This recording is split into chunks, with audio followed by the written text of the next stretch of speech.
¿Sabés por dónde pasa la movida cultural hoy? En el corazón de Villa Crespo. Doble sentido, bar cultural, con visión de triple impacto. Cervecería artesanal, cafetería y pastelería. Un multiespacio lleno de arte para disfrutar con todos los sentidos. Date una vuelta por Doble Sentido, bar cultural, Loyola 788, Villa Crespo. Te podría contar por qué Degusta es la mejor pizzería. Te podría decir que sus maestros pizzeros hacen arte con su horno de leña. Te podría hablar de sus variedades únicas como provolone, cuatro quesos, a la cancha, fugaceta y fainá rellena. O de sus increíbles empanadas. Pero los tiempos cambiaron y ahora las cosas se entienden mejor con sonidos.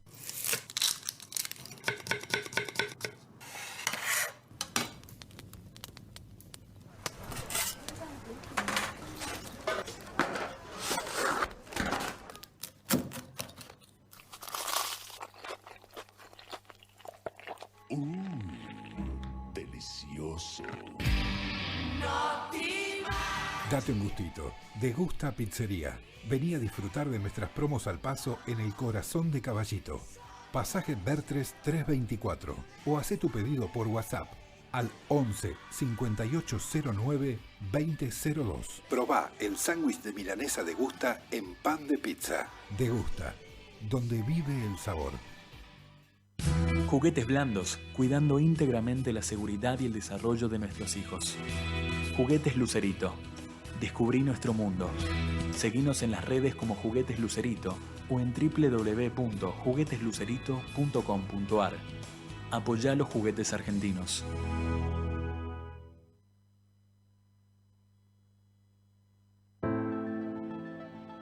Multiled pantallas, banners electrónicos, letreros, tanteadores deportivos y mucho más con la mejor tecnología LED para tu comercio, industria u organización.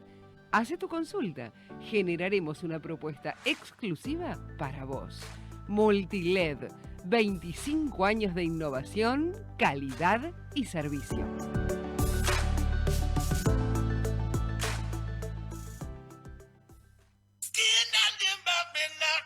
GPS Audiovisual Radio. Todos los miércoles a las 19 horas. El protagonista es el cine argentino. En la mirada de Julia Montesoro. Un programa con perspectiva de género que nuclea la industria cinematográfica del país.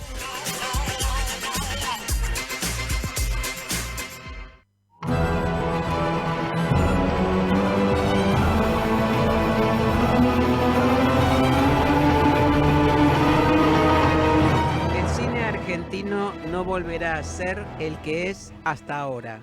Nosotros desde GPS Audiovisual seguimos bregando, seguimos apostando, seguimos creyendo en la cultura como pilar fundamental de una sociedad, la nuestra. Una cultura que sea plural, libre, accesible, diversa y que cuente con recursos del Estado para su desarrollo. Bienvenidos a GPS Audiovisual Radio, con la producción periodística de Norberto Chap, la conducción de quien les habla, Julia Montesoro, en los controles, Gonzalo Sorais, y en la dirección artística, Jessica Bernardú.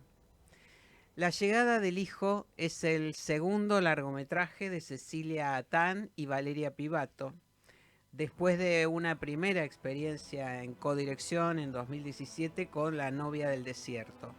En este caso es un drama protagonizado por Sofía, una mujer que atraviesa un dolor muy profundo, un duelo muy profundo y también secreto en cierto sentido, que recibe en casa al hijo que llega después de unos años en prisión. Este hijo es Angelo Muti Spinetta, justamente el hijo al que alude el título de la película.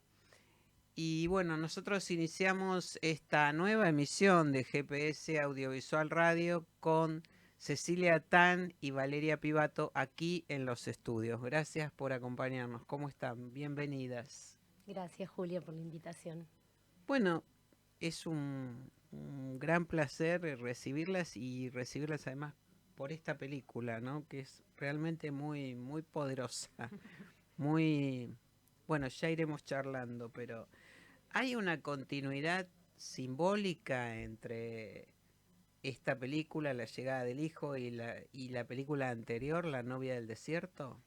Sí, hay una continuidad simbólica. Nosotras nos propusimos de alguna manera hacer, trabajar o proyectar 3 películas juntas. Estamos un poquito más adelante de la mitad de camino, pero sí hay una continuidad simbólica que básicamente tiene que ver con 2 directoras mujeres indagando en el universo femenino, desde lugares tal vez un poco corridos del estereotipo, tratando de empujar un poquito esos límites, ¿no? Que nos condicionan, esos límites de mandatos en general bastante marcados, ¿no? Que traemos, que repetimos de generación en generación, y que muchas veces no analizamos, sino solamente y desde lugares a veces inconscientes los ponemos en juego, sobre todo en los roles que nos toca ocupar en la vida, como madres, como mujeres, como hijas. Eso ese fue el puntapié inicial de esta película, ¿no? Bueno, digamos que esa mujer, Sofía, es Maricel Álvarez, en un trabajo realmente sorprendente. ¿Cómo dieron con ella y cómo decidieron darle este perfil? Porque, digamos, sin contar demasiado o poco, digamos, sobre la película, sobre la llegada del hijo, digamos que justamente esto que mencionabas vos recién, ¿no? Lo que la película pone en cuestión es el lugar de madres, de hijas, del afecto, hasta dónde se perdona, se tolera o no algo que tiene que ver con el vínculo más profundo, con el amor y también con el desamor, ¿no? Entonces, bueno, ¿cómo llegaron a Maricel Álvarez? Bueno, el encuentro con Maricel fue maravilloso. En principio nosotros hicimos un trabajo largo de casting. No teníamos, escribimos varias versiones de guión sin saber quién iba a interpretar a Sofía. Sabíamos de la naturaleza compleja de ese rol, un rol que habita en el presente, pero que en ese presente están anudados todos los tiempos. La película tiene un diálogo permanente entre ese presente, donde llega este hijo que sale en libertad condicional y que de alguna manera se propone esta convivencia obligada, y con una historia pasada de algo que ocurrió entre ambos que se irá develando con el transcurso de la película, pero digamos que en el cuerpo y en el alma de Sofía, del personaje interpretado por Maricel, habitan todos esos tiempos, ¿no? Entonces era un personaje difícil, un personaje que dice poco, pero que al mismo tiempo tiene mucho para decir. Ella no dice porque no puede, no porque no quiere. Entonces, bueno, era un trabajo desafiante, era un trabajo, como habrás visto en la película, de una exposición también corporal muy grande, porque tiene, bueno, muchas escenas también eróticas y... en fin, era un desafío enorme. Hicimos un casting largo, un casting que tuvo muchas etapas, con otras Sofías, armando triángulos con posibles Alan, que es el personaje del hijo. Y después, bueno, ¿no? Uno elige intuitivamente, entendiendo la naturaleza del proyecto. Uno no busca siempre lo mismo en cada una de las propuestas o de los proyectos que tiene. Y Maricel, además de ser una excelente actriz, por supuesto era una intuición que después se confirmó en el proceso de trabajo, es una maravillosa artista, tiene una concepción de artista, lo que hizo que los límites del personaje de Sofía no estuvieran cercanos, ¿no? Y nosotras pudiéramos tirar de esa cuerda con ella de sostén, casi hasta el infinito, ¿no? Es una actriz de una naturaleza y de una inteligencia emocional muy grande. Claro, y bueno, y además con una presencia constante a lo largo de toda la película, ¿no?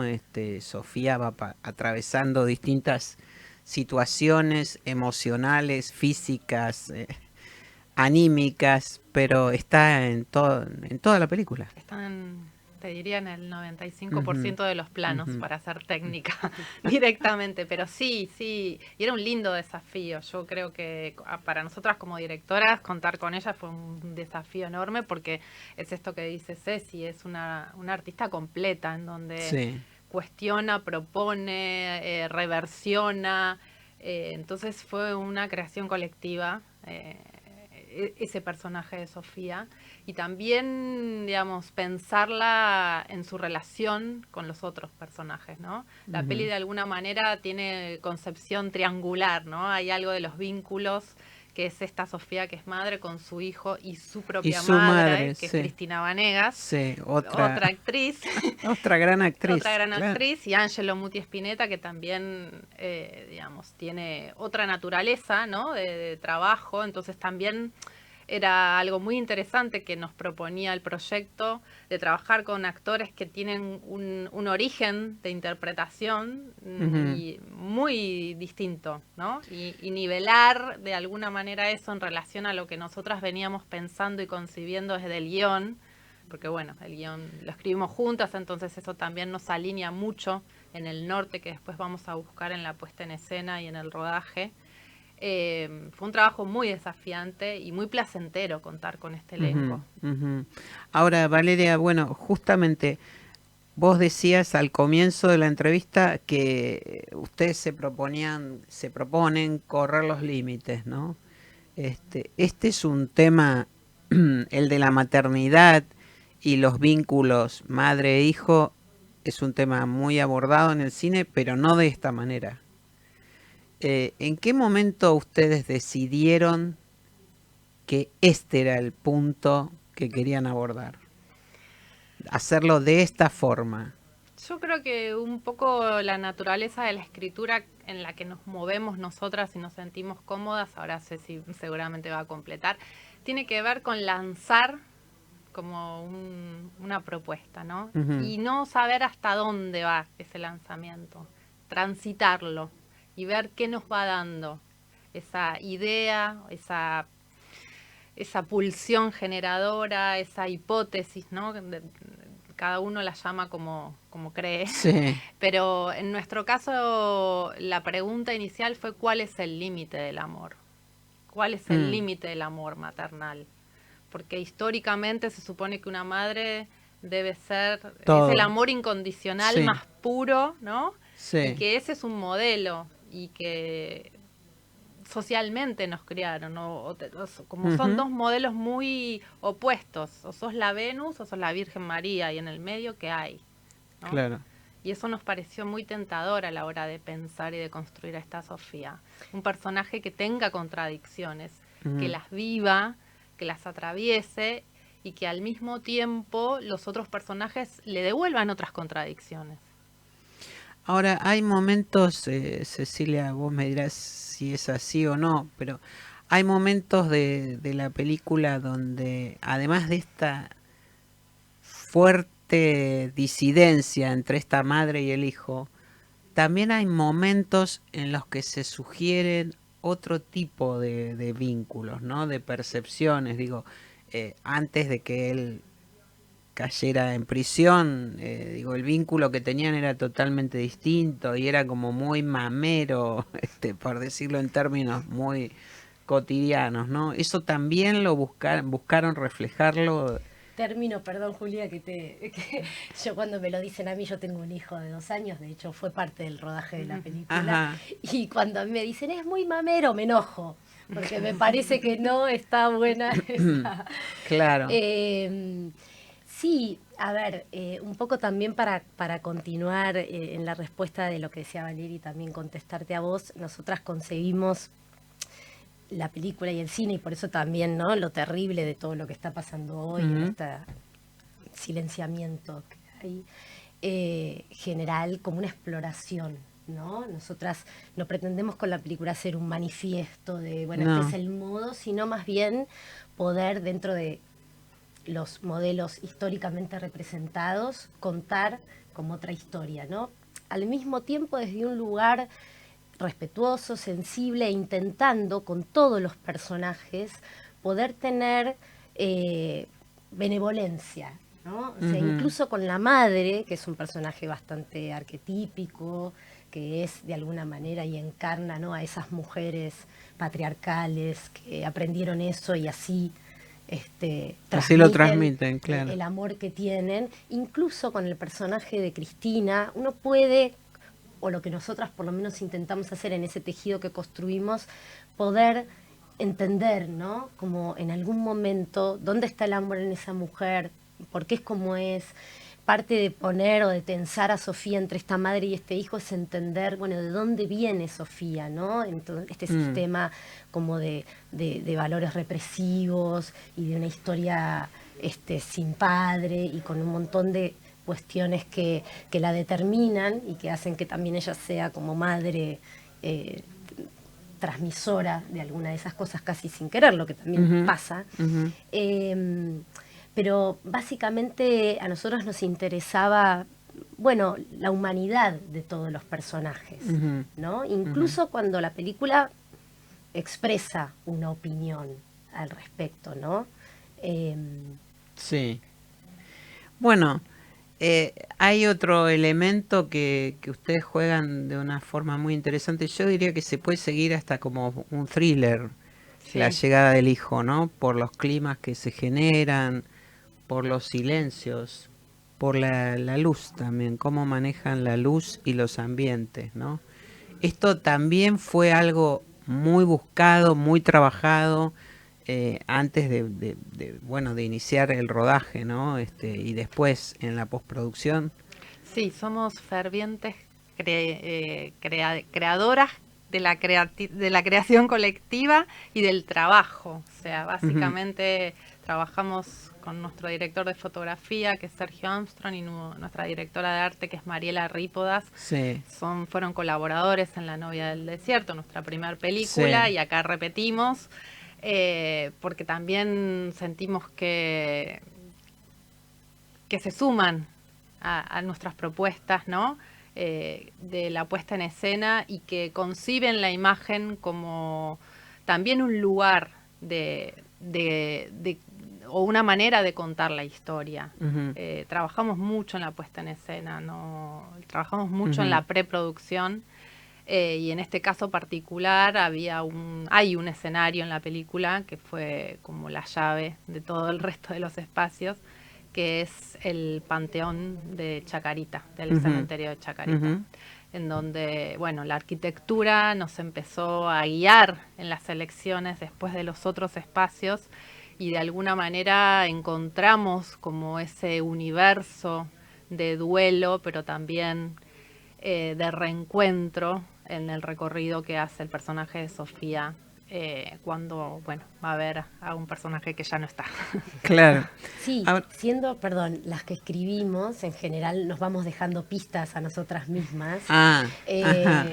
Para después, ¿no?, recoger ese guante a la hora de dirigir, si bien dejamos de lado la guionista. Hay mucho, el guión es muy visual, muy sensorial, y de alguna manera proyecta, digamos, en principio esta idea de fragmentación, esta idea de fuerte subjetividad que tiene la película a la hora de pensar en la puesta en escena y, ¿no?, en la elección de los escenarios y en, bueno, la percepción que tiene Sofía del tiempo, esta idea de estructura partida, ida y vuelta entre los tiempos, pero que no es fácil de determinar, viste que no es que hay ni una fecha, ni un corte de pelo corto, largo. En principio lo que tratábamos incluso era que esos tiempos estuvieran en un diálogo muy sutil, porque de alguna manera es la percepción del tiempo, del duelo y del tiempo que vive y que habita el personaje, ¿no?, a lo largo de la película.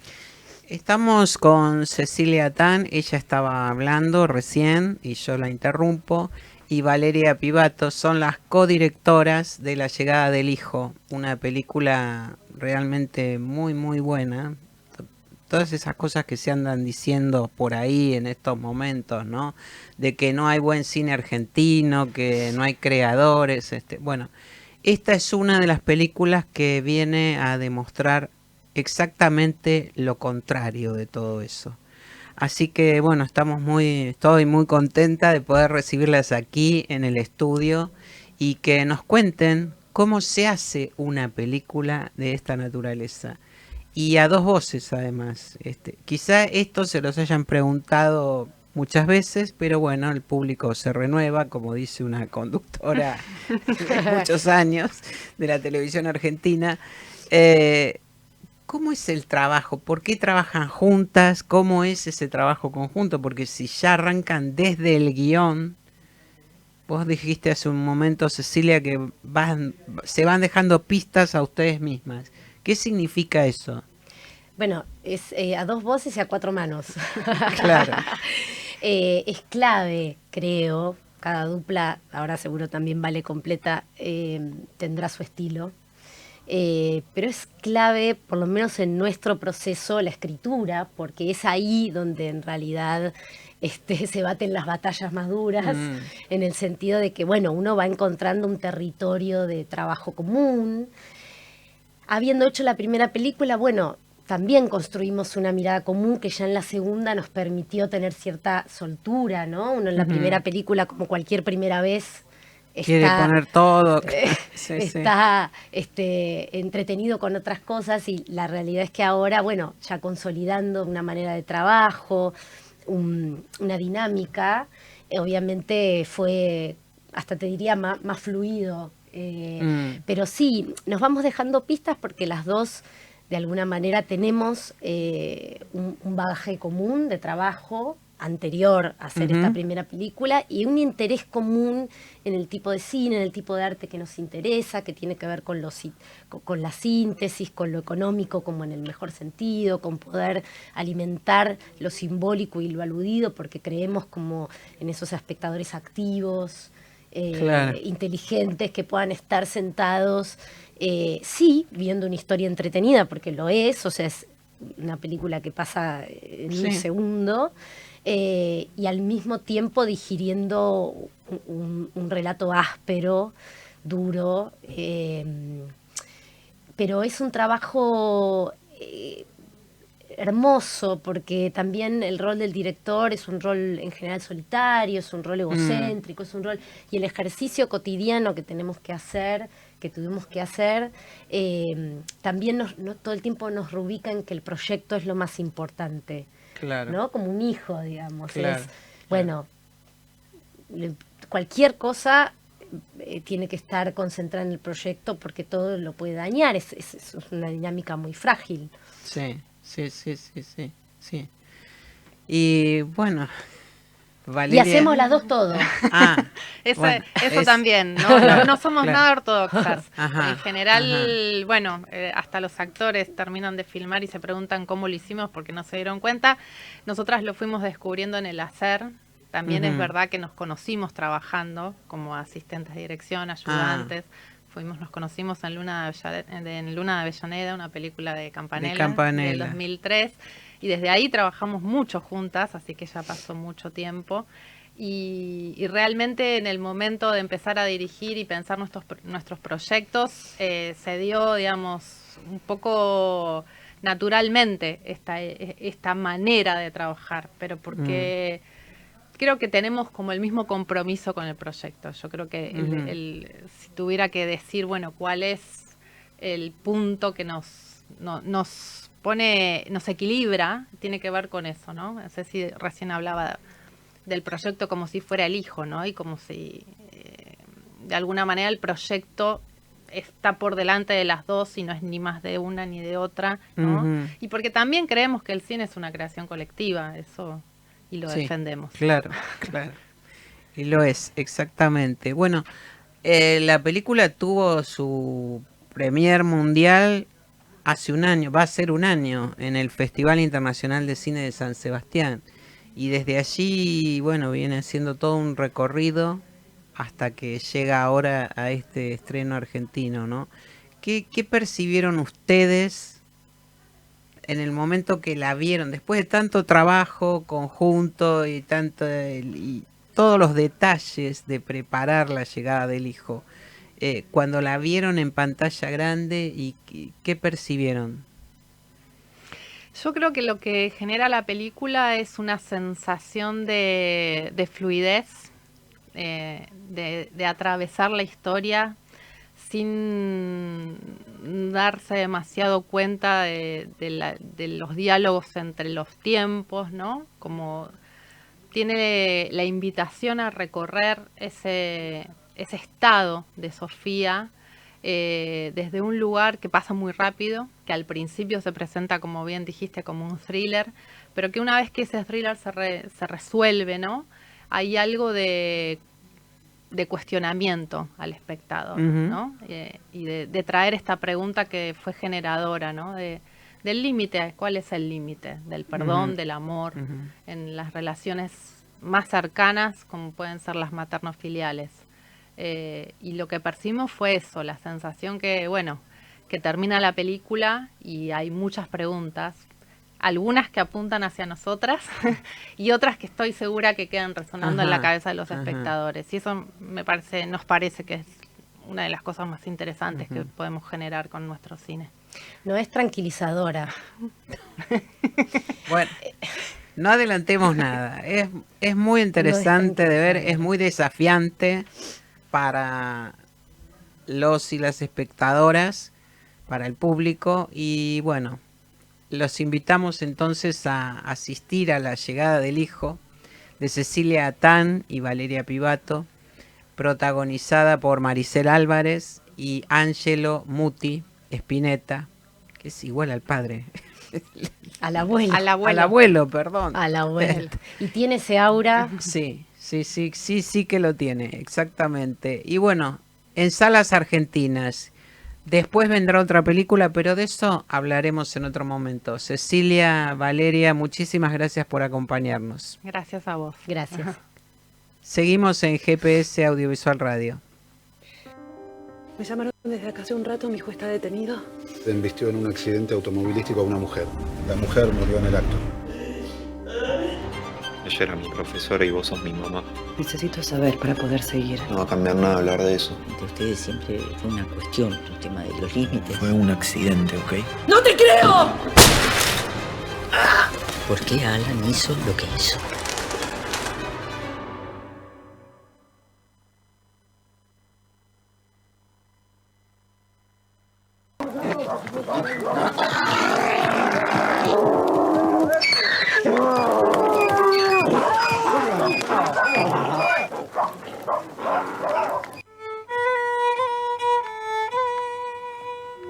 Como el viento momento, con el viento el momento.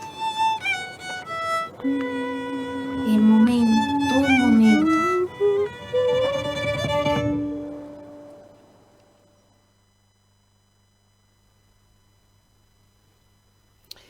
Llega a las salas argentinas Ánimo, la nueva película de Miguel Coan, cuya protagonista excluyente es Guara, una adolescente indígena de la Puna jujeña, que se muda a Palpalá, en las afueras de San Salvador de Jujuy, y en su tránsito fluctúa entre el desarraigo y el duelo por la muerte de su abuela. Sus interrogantes encontrarán una respuesta en un diálogo entre su voz y su violín. Animus se presenta desde el domingo 14 en Cinearte Cacodelfia. Estamos con su director, Miguel Coan. Bueno, Miguel, la película se constituye a partir de la aparición de Guara en tu vida, o ya tenías algún proyecto similar dando vueltas? No, la película surge cuando la conocí a Guara durante el rodaje del Despenador. O sea, mejor dicho, antes del rodaje, cuando fue el casting de la película para el Despenador. Y bueno, y luego cuando terminó el rodaje del Despenador, que en realidad se interrumpió por la pandemia, quedó un vínculo con ella y con su familia, y por, como digo yo, por generación casi espontánea surgió la película. Ajá. Siempre una película lleva a otra, pero la verdad que la transición entre una y otra en esta fue muy fluida. O sea, de entrada tuviste claro, o sea, Guara era la protagonista y sí, tuviste claro que algo más sí, había ahí sí, para hacer. Sí, sí. Y más allá del despenador, digo, ¿no? Sí, sí, sí. Se desató a partir de un comentario de la tía de ella, de la tía Delia, sobre este encuentro de burros que había una vez al año en La Puna. Yo dije, bueno, me interesa hurgar en ese evento y me quedó como una imagen, aunque no lo conocía. Y bueno, ahí surgió el proyecto con Guara. Uh-huh. ¿Y qué encontraste en ella en particular para decidir que fuese la protagonista, más allá de la historia que habías empezado a conocer a través de su familia, de ella misma, ¿no? Y ella es, desde el primer momento fue alguien que me llamaba mucho la atención su capacidad para transmitir valores, por decirlo de una manera más compleja, existenciales de la vida misma, cuestiones universales, ¿no? Como vos mencionaste, del desarraigo y después del duelo por el fallecimiento de la abuela, pero su forma, digamos, de expresarse, sus reflexiones, su expresión musical, cómo dialogaba su sentir con la música, con su voz. Yo digo que la película no tiene una voz en off, tiene una voz en on, porque está tan implicada la voz en ella, en todo lo que expresa, que me cautivó rápidamente, ¿no? Y como cineasta es como la actriz social ideal, digamos, en ese sentido, por la capacidad de conexión con lo que uno hace, con lo que uno quiere transmitir, ¿no? De aquello que te interesa. Entonces, y bueno, y hubo una química también muy interesante entre los dos para trabajar, cómo se amalgamaban las situaciones frente a cámara. Así que fue muy, muy, muy fluido. Muy fluido. Ahora, cuando ya, bueno, tenías decidido que ella era la protagonista, tenías decidido qué ibas a hacer, qué iban a hacer juntos, ¿dónde decidiste poner el eje? ¿En el paisaje, en los personajes que aparecen durante la película? Esta película se fue haciéndola también, algo que fue muy novedoso para mí. Siempre lo hago así en los documentales, pero en esta fue mucho más determinante porque me sentía muy confiado justamente por la relación, no solamente con ella, sino con el contexto, ¿no? Se da todo de una manera muy orgánico. Y el acento para mí era, por un lado, hacer un buen seguimiento, escuchar, y en un momento me di cuenta que sí, que estaba el concepto del desarraigo, lo expresó ella, entonces me interesaba detenerme en ese tema porque creo que el desarraigo hoy en día es un tema mundial. Universal, o sea, el desarraigo no es solamente de irse de un lugar a otro, sino el mundo digital nos desarraiga ya, ¿no? O sea, que se va hacia otros planos de la vida, no solamente el geográfico, sino al plano espacial, ¿no? Hoy estamos muy desarraigados, hay personas que se la pasan, ¿no?, internadas en sus casas en el mundo digital y viven desarraigadas. Sí. Pero bueno, sin ser tan exagerado, el planteo que surgía de ella a mí me hacía mucho eco de una manera, como lo transmitía, de manera algo muy universal, digamos, ¿no? Que creo que hoy en día está muy fresco en todos, muy en carne viva. Sí, bueno, el tema de las migraciones también. Por eso ¿no? iba, las migraciones que hoy en día son cada vez más fuertes, más grandes en cantidad, en fin, en dramatismos, ¿no? Lo que pasa, bueno, en Estados Unidos, las cuestiones de deportaciones forzadas. Entonces, bueno, es un tema, ¿no? No es un tema el desarraigo, sino el estar enraizado en un lugar. O sea, claro, también es Porque uno habla del desarrollo cuando te vas, pero después también está en echar raíces en un lugar. Claro, bueno, justamente eso te iba a preguntar, ¿no? Porque Guara, la protagonista de Animu, sí, se muda de lugar, pero a su vez, todo esto que ella va expresando a lo largo de la película, buscando a su abuela, buscando la voz de su abuela, que en definitiva es su propia voz, lo hace en un lugar donde también tiene raíces muy profundas, o sea, no se olvida de estas raíces, ¿no? No, todo lo contrario, se da cuenta de la importancia a nivel, diría, visceral, ¿no? de lo que son las raíces, ¿no? Y no solamente con las personas, sino con el contexto, ¿no? Con las montañas, con los animales, con las actividades, ¿no? Porque este evento que reúne a cientos de burros se constituye en un espacio en donde se pueden proyectar muchas cuestiones vinculadas a las raíces, a los sentimientos, a recuerdos, entonces es un reencuentro casi, ¿no? Son espacios que tienen muchas más cosas de las que nosotros imaginamos, ¿no? Y creo que eso uno lo puede trasladar a las cotidianidades de todo el mundo, digamos, ¿no? O sea, uno a veces no tiene conciencia de lo importante que son las raíces, ¿no? Valga la redundancia.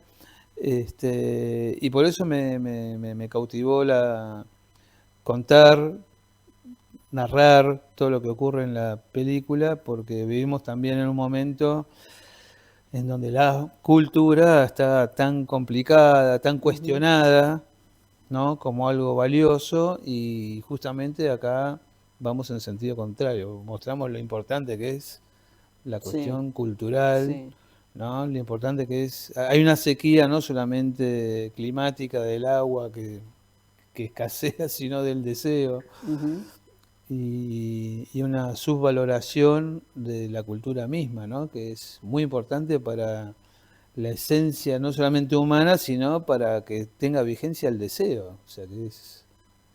Claro, bueno, ¿no? Es así como... Este es el punto clave también, no vamos a contar. No, claro, hay que... pero es un punto clave en la trama de Animu, ¿no? Lo que ocurre con Guara y en toda esta búsqueda y en esa transformación, ¿no? Sin dejar sus raíces. Exactamente. Todo lo contrario. Todo lo ¿no? contrario, sí. Y esto lo percibiste con la película una vez que ya habías filmado esas escenas o apareció antes y fuiste detrás de eso buscándolo. Iba apareciendo en la película, o sea, era como que se me iba apareciendo como por delante, y hubo momentos en que, por ejemplo, cuando hicimos el trabajo en estudio de su narración, donde trabajamos con las imágenes, fue muy revelador la forma en que hice el abordaje con ella y cómo ella se sumó y con lo que ella aportó. Es esto que yo decía que no era una voz en off, sino que se constituyó una voz en on, porque la película tiene un sonido que a mí hoy, bueno, tuvimos la exhibición en la conferencia de prensa, y siempre no termino de sorprenderme de la voz, el lugar que ocupa la voz de ella en la película, ¿no? Porque parece que está todo integrado con la imagen, con el paisaje, no es ajeno, no es una voz que viene de un estudio, no parece, es la misma voz la del estudio que la de la montaña, el violín suena igual en la montaña que en el estudio, ¿no? Porque además tuvimos muy buen equipo, el equipo de sonido fue muy bueno, tuvimos condiciones climáticas muy favorables, por suerte. Claro. Porque es muy difícil filmar en exteriores. Nunca tuvimos viento. Bueno. Tuvimos la misma luz todo el rodaje. Esos días nublados que tamizan, ¿no? Todos los contrastes. Realmente fue milagroso, te podría decir. El rodaje fue milagroso. Y bueno, con un equipo muy bueno, ¿no? Muy estoico para estar en la altura y todo eso, ¿no? Muy bien. Animu se estrenó en el Bafisi de 2024. Desde Sí. entonces viene recorriendo festivales. Exacto, sí. Bueno, despertando interés en muchos lugares. ¿Qué descubriste vos de la película a lo largo de todo este tiempo? Y bueno, una cuestión que fue muy interesante fue, bueno, por ejemplo en Brasil, pues son desafíos, y más por las características de esta película que parece muy local, cuando vos la exhibís en un ámbito tan distinto como por ejemplo en el Festival de Bahía en Brasil, la curiosidad en ver cómo la gente reacciona y cómo la recibe. Y la verdad que el recibimiento fue maravilloso, la gente se emocionaba tanto como acá. Por eso que hablábamos antes de cómo está abordado la universalidad de ciertos temas en la película, ¿no? También la música, ¿no? El diálogo de ella entre su voz y su violín es algo que llega. Y muy reconfortado, la verdad que muy, muy contento porque además un honor de representar ahora más que nunca el cine argentino afuera, ¿no? Claro. Con cuestiones tan nuestras, ¿no? Con Sí, la sí, cuestión sí, donde sí. podemos mostrar nuestra soberanía cultural, ¿no? Nuestra soberanía cultural, el cine que hacemos, que El somos, cine, que hacen, que son capaces yo la de verdad que me hacer. emocionaba mucho en ver, ¿no? O sea, verla a ella y ver toda la película proyectada en otros contextos, en el contexto que nosotros estamos viendo ahora, me parecía realmente, bueno, un privilegio y muy orgulloso de eso, ¿no? Y llegar al estreno, ¿no? Entonces, llegar al estreno, recordemos sí. entonces que a partir del domingo 14 en Cinearte Cacodelfia van a poder ver Animu, este nuevo documental de Miguel Cohen que recomendamos. Muchas gracias. No, gracias a vos y los esperamos. La rompemos todo el verano, en el mejor momento, ¡pum! Desaparecemos.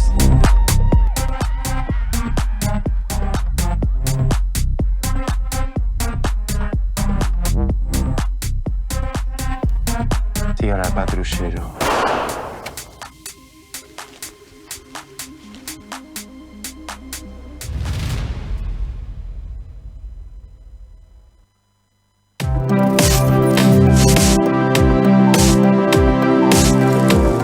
Que ni siquiera mis más remotos sueños imaginé estar aquí recibiendo este reconocimiento. Yo creo que cada mundo y cada mirada es original. Entonces, les digo, les suplico, inventen el cine.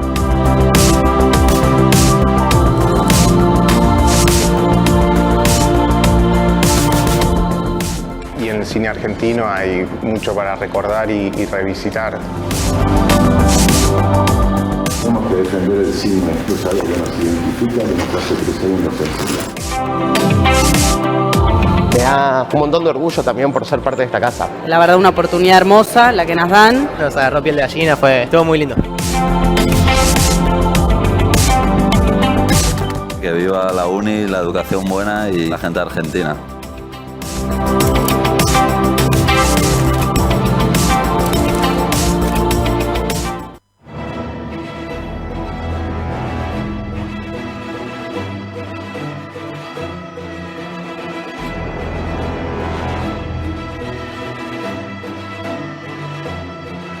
La rompemos todo el verano, en el mejor momento, ¡pum! Desaparecemos.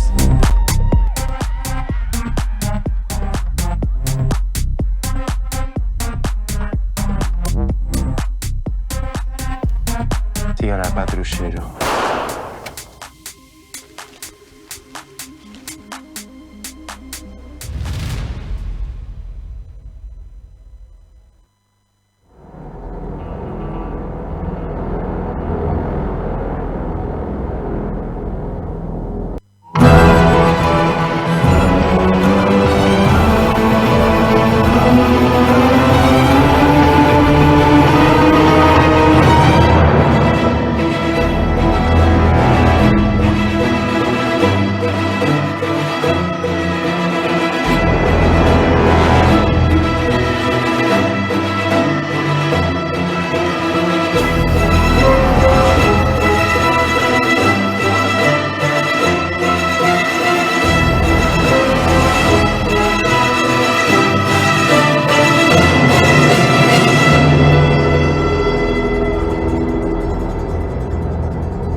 jueves 11 se estrena en cines de Argentina Verano Tripping, la película que marca el debut como directora de Morena Fernández Quinteros y que trae los trabajos protagónicos de Zoe Hochbaum y Miranda de la Serna. Este film, enmarcado en el género de Coming of Age, Verano Tripping, de ella estamos hablando, narra la transición de la juventud de sus protagonistas mujeres, pero se anima también a mezclar todo esto con la sátira policial. Estamos con la directora de Verano Tripping, Morena Fernández Quintero. Muy bienvenida, un gusto saludarte, Morena. ¿Cómo estás? ¿Me escuchás? Morena, ¿me escuchás? Estamos en comunicación con Morena Fernández Quintero. No sé si tenés muteado el micrófono. ¿Puede ser? Está muteado, no se escucha. Ahí está. Yo no los escucho. Ah, porque ahora te estoy escuchando. No sé cuál es el inconveniente por el cual no nos escuchás. Bueno, estamos en comunicación. No sé cuál es con por el cual Morena Fernández Quintero, la directora de Verano Tripping, este largometraje protagonizado por Zoe Hochbaum y Miranda de la Serna, que se estrena el jueves 11. Vamos a tratar de retomar la comunicación para ahora mejorarla. Sí te escucho, perdón. Bien. Está Ahora muteado. sí nos estás escuchando. ¿Qué tal? ¿Cómo estás? Bueno, Morena, ¿qué te impulsó a dar el salto de otros rubros de la actividad como la producción y el guión a la dirección? Mira, la verdad es que yo siempre tuve el deseo de dirigir, al igual que las protagonistas de esta película. Yo soy de Bariloche, nacida y criada allá, y a los 18 años me vine a vivir a Buenos Aires para estudiar en la universidad. Y estudié en la ENERC, la Escuela Nacional de Experimentación y Realización Cinematográfica, producción, un poco por casualidad. Y rápidamente, cuando terminé de estudiar, empecé a trabajar. Me fue muy bien, tengo buenas aptitudes para la producción también, y me desarrollé profesionalmente en la producción, pero también porque aprendí el oficio de hacer cine estando en sets y aprendiendo de grandes directores con los que tuve la posibilidad de trabajar. Y dirigir siempre había sido mi deseo, tenía mis proyectos, escribí cortos, que presenté a historias breves y nunca salieron.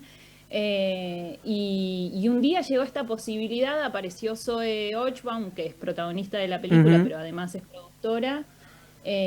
Nos habíamos conocido trabajando también en una serie, en El Fin del Amor, yo de productora, ella de actriz. Y me dijo, se acordaba que habíamos charlado de un proyecto que tenía escrito, y me dijo, ¿por qué no me lo mandás, que estamos buscando con mi productora qué hacer el año que viene?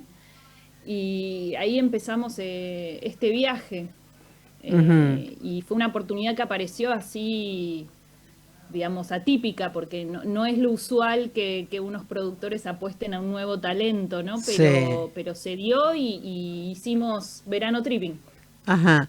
Y cuando ya se pusieron de acuerdo en que iban a desarrollar juntas este proyecto con Zoe Hochbaum, ¿cómo decidiste vos enfocarlo? Porque la historia es tuya. La historia es mía, es una historia, son imágenes que habitaban mi cabeza hace muchos años, mezcladas de mi adolescencia, de anécdotas y de fantasía, ¿no? De haber crecido en el sur, en esos paisajes, de la libertad que tuve de crecer ahí, y un poco el imaginario que me despertaban esos lugares, ¿no? Y la historia también, cuenta esta pérdida de la ingenuidad de manera abrupta, ¿no? De estas dos amigas que no quieren separarse. Y de alguna manera, cuando empecé a escribirla, yo necesitaba anclarme en algún lugar emocional que me fuera cercano para revisitar, ¿no? Hubo algo como sobre qué lugar puedo volver y visitar y hablar de eso en una película.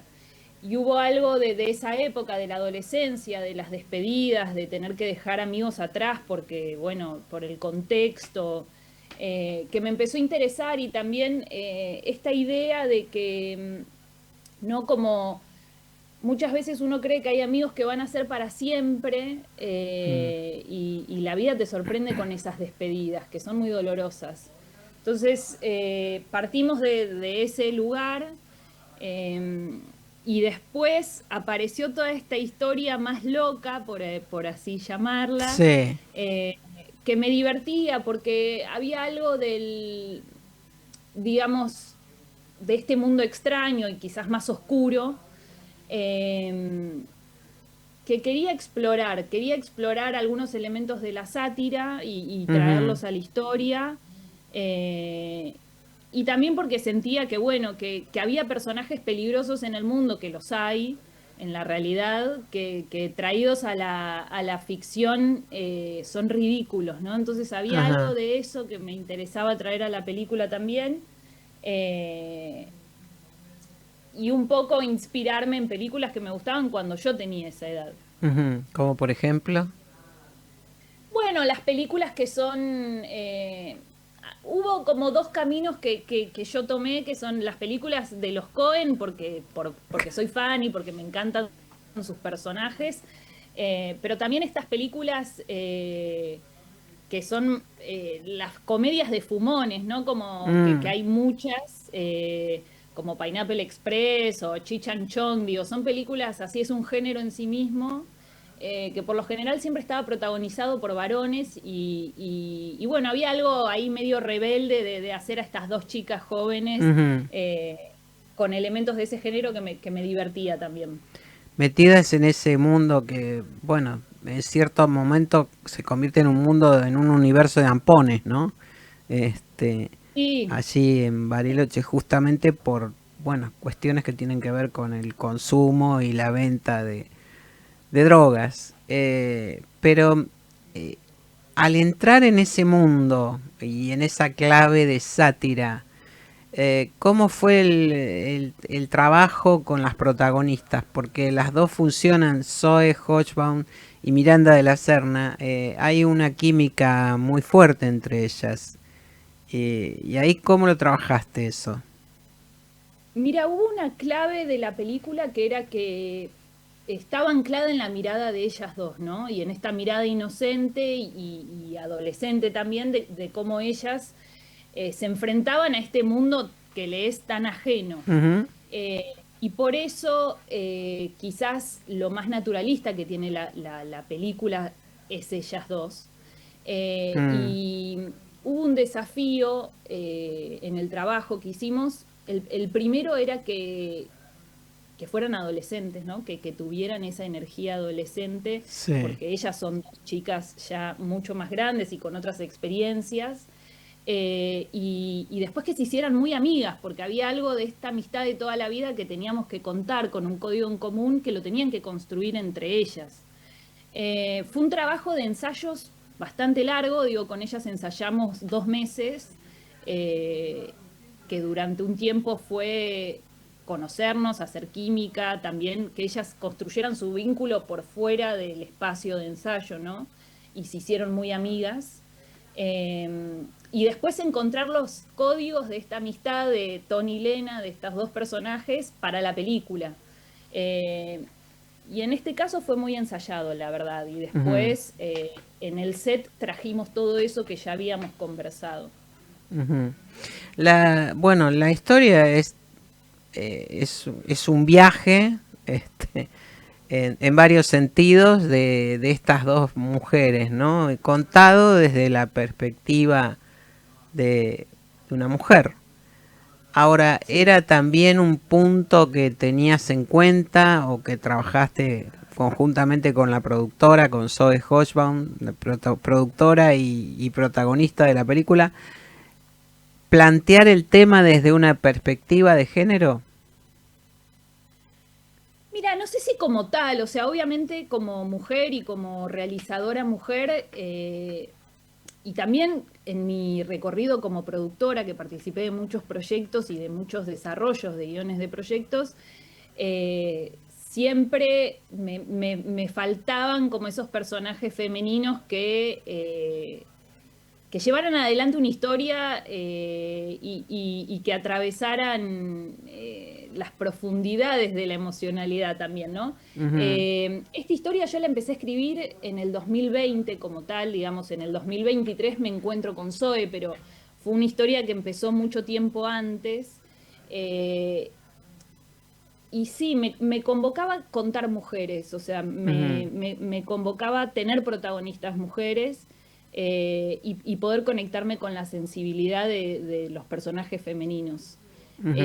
Pero no sé si como una bandera o como algo que era una obligación, sino que fue lo que me salió en el momento cuando empecé a buscar esta historia, ¿no? Pero fue más casual que intencional, aunque está muy vinculado a mis intereses, obviamente, porque soy mujer. Claro, claro. Bueno, te lo preguntaba también porque además los personajes masculinos que hay en la historia son quizás los que están más satirizados, ¿no?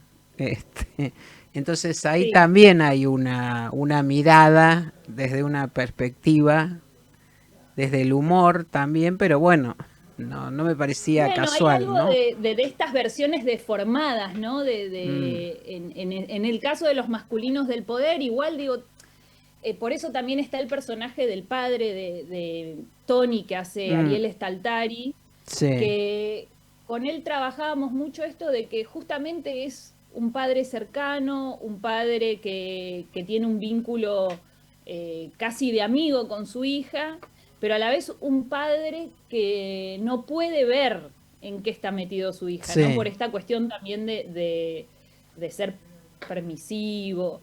Y él era como nuestro personaje masculino que venía a correrse de todo esto que mencionás vos de los que son más deformados, ¿no? Incluso Ángel en sus cuestiones es un personaje muy frágil. Con él justamente lo que se trabajó fue la fragilidad. No hay una lectura política en que los varones sean de una manera y las mujeres de otra, aunque el personaje de la Diabla, sí, el personaje que interpreta a Lali en un momento dice, ¿no? Hombres no sirven para nada. Y puesto en boca de Lali Espósito, además, ¿no? No me parece una ingenuidad, digo esto, pero bueno.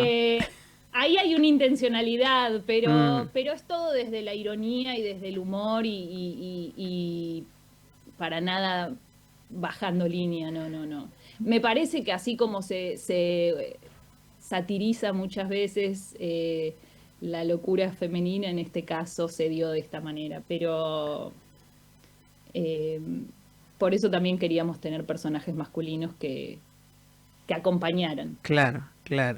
Bueno, entonces, hay que decir que entraste por la puerta grande, ¿no? Al largometraje, porque con la producción que tenés, que te debe haber también facilitado bastante las características de lo que querías darle a tu película, ¿no? Lo que querías tener en tu película. Sí, mira, la verdad que el nivel de producción que tuvo esta película y cómo se dio todo, insisto, es de un privilegio enorme para una ópera prima que se haya dado de esta manera, y por eso digo que es una excepción también. Hubo mucho que acompañó el realizar esta película que tenía que ver con mi experiencia y con haber, digamos, siempre trabajé en proyectos de gran escala y es lo que era conocido para mí. Entonces, como que fue todo de la mano, ¿no? Y lo fuimos construyendo, digo, la participación de Lali en la película, por ejemplo, tiene que ver con una amistad que tengo yo con Lali hace muchísimos años, somos amigas íntimas, y fue algo que elegimos compartir, ¿no? Como amigas, que ella sea parte de esta primera obra. Entonces hay muchos elementos en la película que la hicieron crecer, que tienen que ver con relaciones humanas. Y con las posibilidades de producción y de hacer. Digamos entonces, recordemos que Verano Tripping, esta película que bueno, va entre la road movie, las historias de amor, de desamor, cierto componente de sátira, va a llegar entonces a los cines de Argentina el jueves 11 de septiembre. Sus protagonistas, Miranda de la Serna, Zoe Hochbaum, la producción de Orca Films, y bueno, estaremos viendo entonces este nuevo estreno argentino. Muchísimas gracias por acompañarnos y ya con vos estamos cerrando el programa. Te agradezco muchísimo esta participación. Muchas gracias por el espacio y que el público nos acompañe en el cine.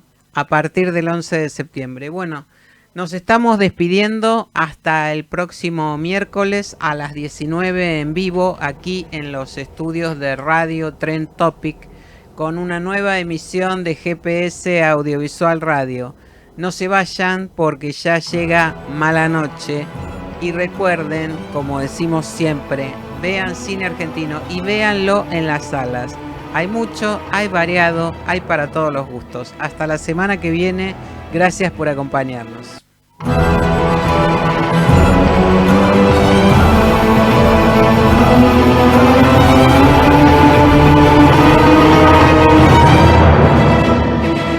Esto fue GPS Audiovisual Radio.